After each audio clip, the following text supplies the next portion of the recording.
नमस्कार फ्रेंड्स, मेरा नाम बबलू वर्मा, पेपर हैकर में आपका स्वागत है। तो फ्रेंड्स, हम देखेंगे यहाँ पर बीए सेकंड वर्ष और प्राचीन हिस्ट्री हम पढ़ रहे थे, जिसमें हम थर्ड सेमेस्टर पढ़ रहे थे।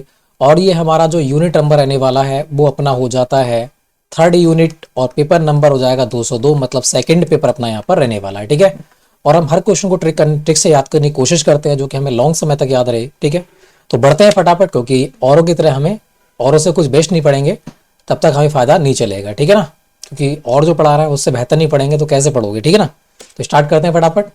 तो पहला क्वेश्चन, इसका कलर चेंज करते हैं थोड़ा सा, 1 मिनट बस हो जा भाई, बस हो गया। ठीक है, बात करते हैं, सारे के सारे हमारे क्या रहेंगे भाई, MCQ क्वेश्चन यहाँ पर रहने वाले हैं। ठीक है ना, तो स्टार्ट करते हैं फटाफट। पहला क्वेश्चन आपके सामने है कि गहड़वाल वंश की नींव किसने रखी थी। जो गहड़वाल वंश है, ठीक है, उसकी नींव किसने रखी थी ये बताना है। तो ट्रिक इसकी क्या हो जाती है, पहले इसके बता दें, इसके कौन हो जाएंगे, गोविंद चंद हो जाएंगे। ठीक है, आंसर क्या हो जाएगा, गोविंद चंद। याद कैसे करेंगे, गहड़वाल, ऐसा लग रहा है बहुत गहरे बाल हैं, है ना, गहरे बाल, बाल की बात हो रही है, बाल बहुत गहरे हुए हैं। तो गोविंद, श्री कृष्ण आपने देखे होंगे, श्री कृष्ण के बड़े बड़े बाल थे, है ना, तो ऐसे वहां से याद हो जाएगा कि गहड़वाल किसके हैं, गोविंद के हैं, कृष्ण जी के हैं। ठीक है, अगली बात करते हैं, विविध विद्या विचार वाचस्पति किसे कहा गया है। विविध विद्या विचार वाचस्पति, अब देखो विद्या पर विचार किसने किया है, आपने भगवत गीता पढ़ी होगी। ठीक है, जैसे महाभारत कहते हैं, महाभारत में जो श्री कृष्ण ने जो बात करते हैं, हमें ज्ञान दिए है ना, विद्या दी है, वो किसने दी है भाई, गोविंद ने ही दी है, श्री कृष्ण ने ही दी है। तो वहां से भी ट्रिक बन जाएगी हमारी कि विविध विद्या विचार वाचस्पति किसे कहा गया है, गोविंद चंद को कहा गया है। सिंपली ट्रिक है। ठीक है, अगली बात करते हैं, गहड़वाल वंश का सबसे पराक्रमी शासक कौन था। तो सबसे पराक्रम शासक कौन थे, तो आपको पता है गहरे बाल हैं, किसके हैं, गोविंद के हैं, और पराक्रम कौन है, गोविंद में ही है ना। तो वहां से हमारी ट्रिक बन जाएगी, ये श्री कृष्ण से याद कर रहे हैं सारा कुछ हम। अगली बात करते हैं, वे उत्तर भारतीय राजवंश जिन्होंने राष्ट्रकूटों का मुकाबला किया था, वे कौन थे। तो आपको पता है त्रिपक्षीय संघर्ष हुआ था, हम पहले पढ़ के आए हैं, है ना, राष्ट्रकूट और प्रतिहार और पाल वंश के बीच हुआ था, है ना, त्रिपक्षीय संघर्ष हुआ था, तो आपने देखा ही होगा। ठीक है, तो कैसे याद करेंगे, कूटना और मारना, है ना, और कोई हार जाता है तो उसको पाल लेते हैं। ठीक है ना, कहते हैं हार गया बंदा तो इसको बांध कर डाल लो, पाल लो इसको। ठीक है ना, तो वहां से हमने ट्रिक बनाई है तीनों की तीनों। अगर आप पहले से पढ़ते आ रहे हो तो सब कुछ हमें याद होगा ये वाला। ठीक है, अगली बात करते हैं, ये देखेंगे गहड़वाल वंश का पहला शासक कौन था। तो अभी हम पहुंच पढ़ के आ रहे हैं कि गहरे बाल किसके थे, तो श्री गोविंद के थे, है ना। तो गोविंद चंद्र यहाँ पर क्या हो जाएंगे, बिल्कुल सही आंसर हो जाएगा। अगले है, गोविंद चंद के शासनकाल में संस्कृत का विद्वान कौन था। तो संस्कृत का विद्वान कौन था, गोविंद चंद की यहाँ पर कह रहा है, तो कह रहा है लक्ष्मी घर, लक्ष्मी जी का जो घर था, आपने देखो होंगे लक्ष्मी मैया जो है उनमें संस्कृत के श्लोक लिखे होते हैं पढ़ने के लिए, है ना। तो संस्कृत का घर, है ना, संस्कृत मतलब लक्ष्मी के घर में क्या होता है, ओनली संस्कृत देखने को मिलेगी। और यहाँ से गोविंद श्री कृष्ण हो गए, तो यहाँ से भगवान नहीं देखने को मिल जाएंगे। ठीक है, तो भगवान भगवान दोनों मिल जाएंगे, और संस्कृति भगवान के घर में ही देखने को मिलती है। ठीक है, अगले बढ़ते हैं फिर नेक्स्ट क्वेश्चन। यहां देखेंगे कृत कल्पतरु की रचना किसने की थी। तो कृत कल्पतरु, तरु का वृक्ष आपने देखा होगा, है ना, तरु का वृक्ष बहुत भारी पेड़ था, तो कह सकते हैं मेघ उसके अंदर नहीं आएगी, मेघ माने होती है बारिश, है ना। तो बात करते हैं कृत कल्पतरु, तरु, तरु माने तरु का वृक्ष, और वृक्ष के नीचे पहुंच जाएंगे तो बारिश से नहीं भीगेंगे। ठीक है, तो वहां से हमारी ट्रिक बन जाएगी। तो कृत कल्पतरु की रचना किसने की है, मेघ तिथि ने की है, तो सिंपली हमारी ट्रिक बन गई। अगले बात करते हैं, पृथ्वीराज चौहान का समकालीन गहड़वाल शासक कौन था।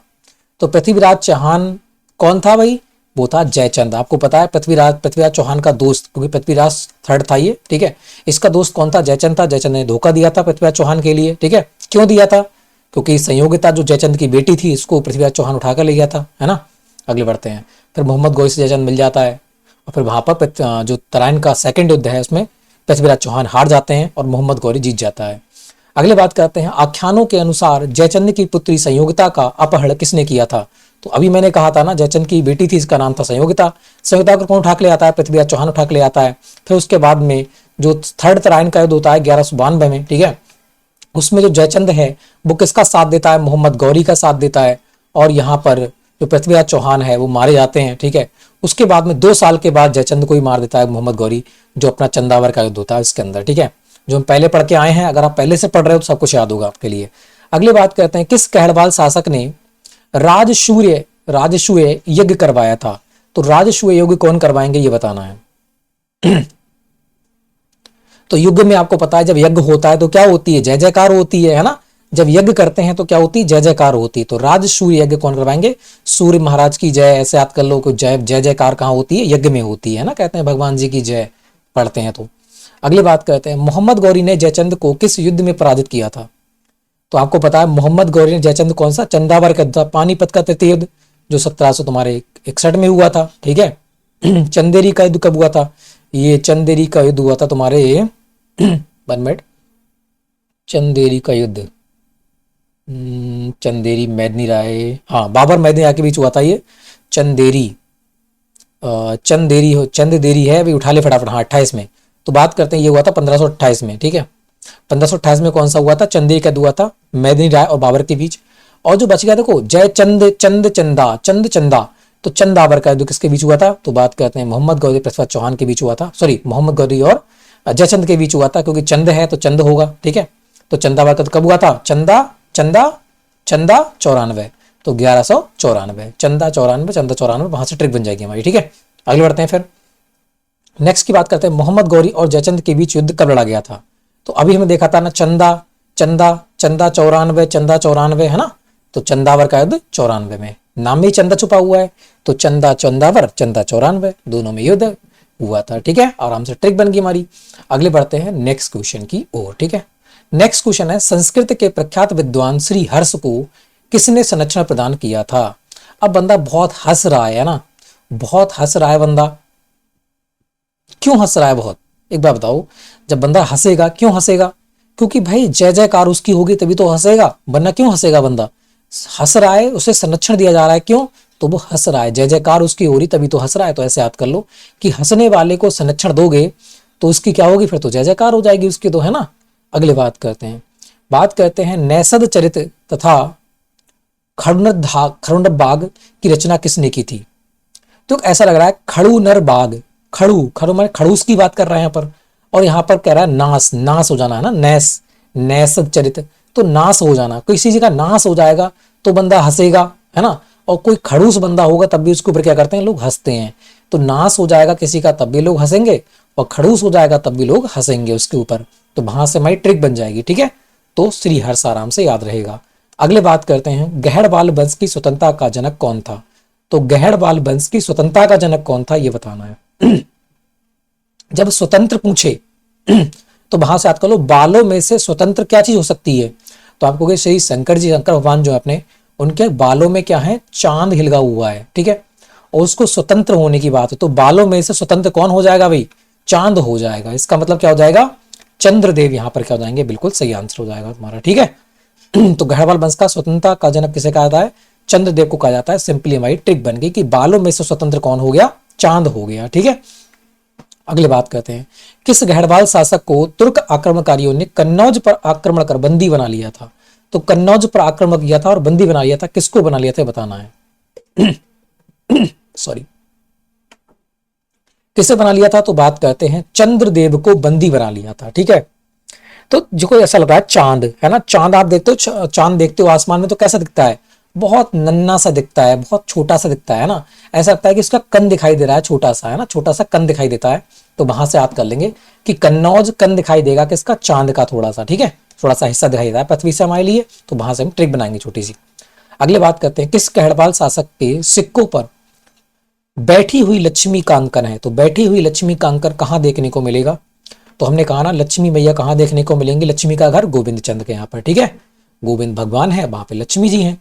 अगली बात करते हैं, गहड़बाल शासक जयचंद की पुत्री संयोगिता का स्वयंवर का उल्लेख किस ग्रंथ में देखने को मिलेगा। तो आपको पता है जो संयोगिता जयचंद पृथ्वीराज चौहान है ना, इनके यहाँ पर कौन रहते थे, पृथ्वीराज रासो में आपको सब कुछ देखने को मिलेगा ये, ठीक है, क्योंकि पृथ्वीराज चौहान के बारे में दे रखा है, तो पृथ्वीराज रासो, वहां से हमारी ट्रिक बन गई है। ट्रिक क्या है, तो सिंपल ही है। अगले बात करते हैं, गहड़बाल नरेश गोविंद चंद की रानी कुमार देवी किस धर्म की अनुयायी थी। तो कुमार देवी जो थी वो किस धर्म से थी, तो कह रहा है कुमार, मार भाई सबको मार, तो शैव धर्म की थी। तो यहाँ पर आराम से याद रहेगा, ठीक है। अब जब मार दोगे तो इसका सभी तो बचेगा सिर्फ, तो कुमार देवी शैव धर्म से थी, सिंपली याद हो जाएगा। अगले बात करते हैं, संयोगिता पुत्री थी। तो अभी हम पढ़ के आ रहे हैं, संयोगिता किसकी पुत्री थी, जयचंद की पुत्री थी संयोगिता, ठीक है। अगले बढ़ते हैं, यहां देखा है गोविंद चंद गहड़बाल का पुत्र एवं उत्तराधिकारी कौन था। तो गोविंद चंद गहड़वाल का पुत्र एवं उत्तराधिकारी कौन था ये बताया। तो गोविंद का बेटा कौन था ये बताना है। तो गोविंद का बेटा कौन था, तो बात करते हैं विजय चंद था। कौन था, विजय। कैसे याद करेंगे, गोविंद श्री कृष्ण की बात कर रहे हैं ना, तो श्री कृष्ण तो विजय ही हो सकते हैं, है ना, हारेंगे तो नहीं, विजयी होंगे वो तो गोविंद का बेटा कौन था, विजय चंद था। तो सिंपली याद करना है कि श्री कृष्ण कभी हार नहीं सकते, वो हमेशा क्या रहेंगे, विजय रहेंगे। ठीक है, तो गोविंद चंद गहड़वाल का पुत्र कौन था, तो बात करते हैं विजय चंद था। अगली बात करते हैं, और विजय चंद का बेटा कौन था, जयचंद था। जब विजय हो जाएंगे तो क्या हो जाएगा, फिर उनकी जय जयकार हो जाएगी। और विजय चंद का बेटा कौन था, जयचंद था। तो इस प्रकार से ट्रिक बन गई, गोविंद चंद का बेटा हो गया विजय चंद, विजय चंद का बेटा हो गया जयचंद, ध्यान रखना आप। अगली बात करते हैं, यहाँ देखेंगे मोहम्मद गौरी और जयचंद के बीच निर्णायक युद्ध हुआ था। तो आपको पता है मोहम्मद गौरी और जयचंद के बीच कौन सा हुआ था, चंदावर का युद्ध हुआ था, है ना, चंदा 94 1194, याद किया था ना, क्या था अभी। तो मोहम्मद गौरी जयचंद के बीच कौन सा हुआ था, चंदावर का युद्ध हुआ था।